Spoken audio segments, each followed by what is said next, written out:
What's up, world? You are welcome to Nez Telly. If this is your first time, I am Nez, and today we're going to be discussing 5 ways to move your fashion label to a thriving business. So let's start instantly. Well, but before I start, please, if you haven't already joined the community, please join Nez Telly, subscribe underneath, and then if you're a fashion designer and you have questions, leave your questions below. Let me hear things that you would like me to talk about if I haven't already talked about it.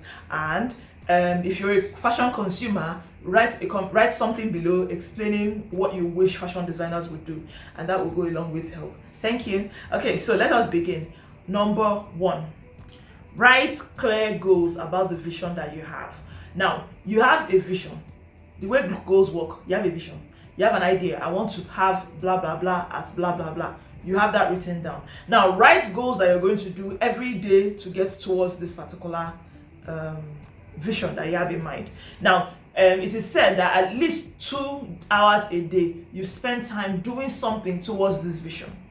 You get, so have a vision in mind, because the major concern is usually, as a fashion designer, people they know how to sew clothes. They have something going on in their head, but it's not written down. When you write it down, it becomes clear. If you need to get pictures, have pictures. If you need to do a vision board, do a vision board. Have something that you can look at and know this is where I'm headed to. Do you understand? Now, the beauty of this is that it's not set in stone. You can change it whenever you want to. But don't forget to just dream big. Let it scare you. Let it look so big and you'll be like, I don't think I can do this. But that's the good part.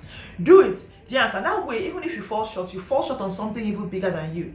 So dream big and then write your visions, then walk your goals one by one towards this amazing fashion label. If there's a particular designer that you love, study that fashion designer and then try to be like that person. So that is number 1.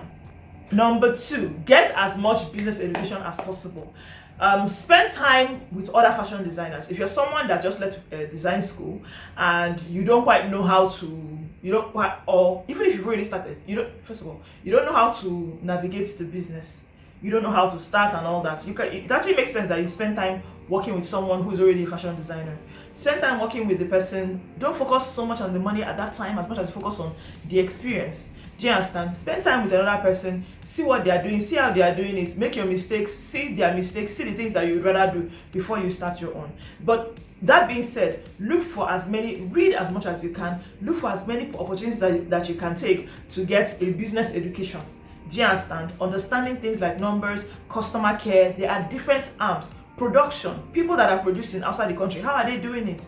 Find out more about those things, okay? So that is number 2.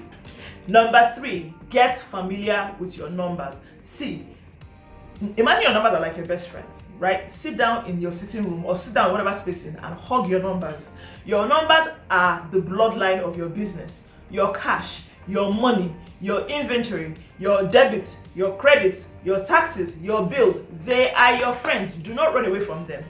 Even if you're a business person on a normal day, don't shy from your numbers, because that's how people stay broke and they don't know they are broke. People think that money is coming in, and they're spending nothing saved, nothing invested. Do you understand? As a designer, as a business person, your money is very important to you. That is where the respect comes for you. Like if there's an opportunity to get a grant somewhere and you just show people your bank statement, people should know now. And they should look at you and say, okay, this is where they should know that you're sharp. Go. Banks, banks, there's some people that banks beg to come and collect money. That's because you've shown that you know what you're doing. The neatness of your accounts makes you very attractive. Look at your accounts as a story of your business. So now that being said, make sure that your business is registered. Register your business or open an account for the business. Don't mix your personal account with your business. Do you understand? And put yourself on a salary. That's a very tough one, but put yourself on a salary. So understand your numbers. Get familiar with your numbers. Please don't shy away from them. Read, ask accountant friends around, get trained if need be, but please get used to your numbers. So that's number 3. Number 4, get used to failures. I want to say get comfortable with failures, but I know that we don't, here around Nigeria, we believe that we're a success, not a failure. So I'm not going to argue with you. You're a success and you're not a failure. But here's the thing, there are a lot of things that you're going to do that are not going to work out. Even though you've got as much training as possible. Because you're a different person, you have a different way of looking at things. Some things are going to go wrong. Then there are also situations that you don't see coming. Do you understand? There are some things that are like basically it's like the business climate changes. You get, I mean, we're in Nigeria, small thing, something gets banned, and next thing your business changes. But don't take it personal. It is life happening. Most of the richest people you know have failed several times. The successful people are consistent failures. They fail. I didn't say failure. Failures. They like to fail. Not like they like it, but failing is part of what it is. The inventors that you know, they failed a lot. A lot of things they did not work. So, but here's the thing: learn from them. That's why I said that you should get used to them. So, like, this thing did not work. Okay, so what did I do wrong? What should I change? Let this be something that you do often enough. Okay, so get comfortable with failure. That is number 4. Number 5. Master your production cycle. This on its own should be a class on all of this, like a 1-week class. Master your production cycle. When you have decided the kind of business you want to do, you can do mass marketing, you can do ready to wear, you can be a couture, you can do made to measure, you can do haute couture. Whatever it is you choose to do, however you want to do it, you have to master your production cycle. So know that if fabrics are sourced from here, they should be created this way, and they should be put together here, they should be cut here, and they should move here. If you understand this thing, it's easier for it when you're looking for people, when you're looking to employ people. It is easier for you to figure out where everyone should stay. You get, and it is easier for you to work out how the best way to maximize your own potential as a designer. You get, and don't forget, you're supposed to focus on your strength as a designer.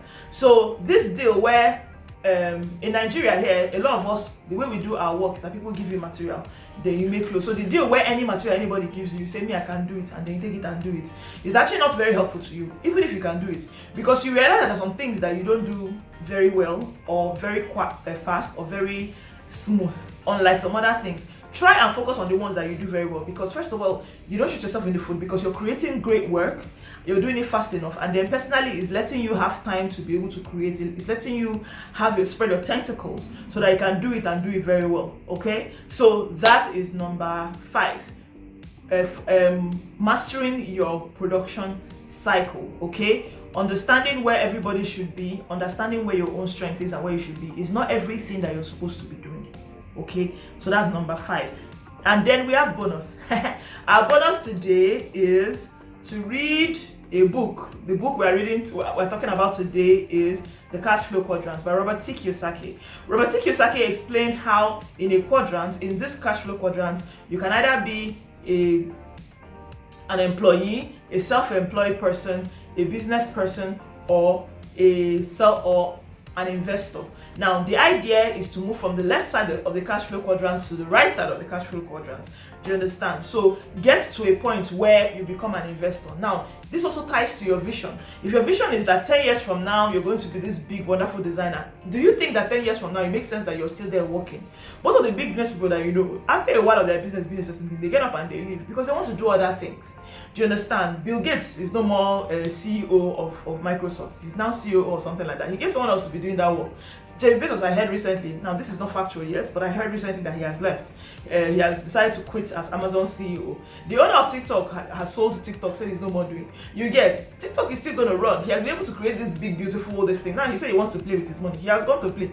You get. So understand that if you can get to a point where you are like an investor, where all you just do is you share your ideas or throw in some money whenever it is needed, it's actually a beautiful way to do your business. So that is our bonus for today. So thank you so much for watching. Once again, if you haven't, subscribe, join the community, join the family, and leave your comments below. If you have any questions you'd like me to share, let's know, and then like this video so that more people can get to know about it. Thank you so much for watching. Bye bye.